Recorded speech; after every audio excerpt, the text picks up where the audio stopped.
vignerons de ce scandale? D'abord, il faut camper le débat. C'est essentiel.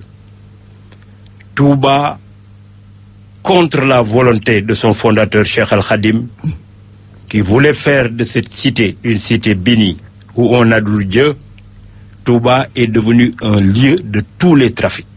Touba est quand même la sainte. C'est la sainte. Il a voulu faire la sainte. Mais nous vivons une réalité à Touba.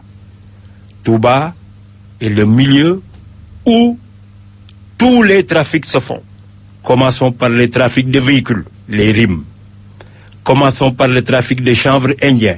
Il nous arrive au tribunal d'avoir des procès pour lesquels des saisies sont faits camions de chanvre indien.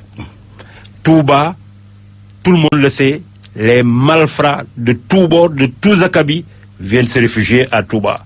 Mais aussi, Touba, hélas, est le milieu où les faux médicaments foisonnent. Tenez-vous bien, il y a 700 dépôts de faux médicaments à Touba contre tout simplement 40 officines de pharmacie. Et tout ça, c'est connu de l'État? C'est connu de l'État qui est impuissant. Mais je continue. Les dégâts occasionnés. On reviendra sur les dégâts. Oui. Avec des chiffres à l'appui. Des chiffres. Ce sont les plus faibles qui meurent de ça. Plus que les accidentés de la circulation. Plus que les malades du sida. Et en face, aucune réaction. La faiblesse de l'État, les structures de l'État n'existent presque pas à Touba. Que ça s'explique à votre avis? Faiblesse de l'État? Eh bien, peut-être manque de volonté. Pourquoi ils sont si frileux pour dire que oui, à Touba, on ne peut pas faire ci, on ne peut pas faire cela? Or, le représentant de Serigne Touba sur terre, qui est le khalife général, n'a de cesse de rappeler la sainteté de Touba. Il le fait à l'occasion de tous les sermons. Tabaski, Korité, y suit tous les vendredis, à l'occasion de toute cérémonie, le discours reste le même. Mais aussi non suivi de faits. C'est ce qui fait que ce commerce qui prospère, c'est un commerce, excusez-moi l'expression, oui. Je le reprends, c'est un commerce mafieux. Est-ce qu'on a assez sensibilisé les populations qui achètent ces médicaments? Est-ce qu'on a assez sensibilisé ceux qui doivent réagir pour arrêter ce fléau? Parce que c'est un fléau quand même.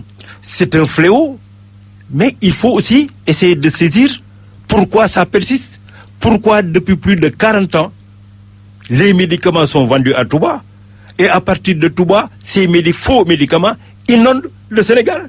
Ici à Dakar, Kër Serigne bi, c'est qu'il y a des forces très fortes qui pèsent sur le maintien de ce commerce illicite et qui tuent. Je m'explique un peu sur le modus operandi. Ceux qui ont ouvert ces 700 dépôts de faux médicaments se connaissent. Ils se cotisent à coups de milliards. Envoient quelqu'un dans un pays comme la Guinée, ils s'approvisionnent en faux médicaments qui ne sont même pas commercialisés au Sénégal.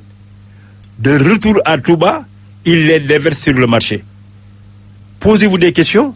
Pourquoi même la douane n'intervient pas?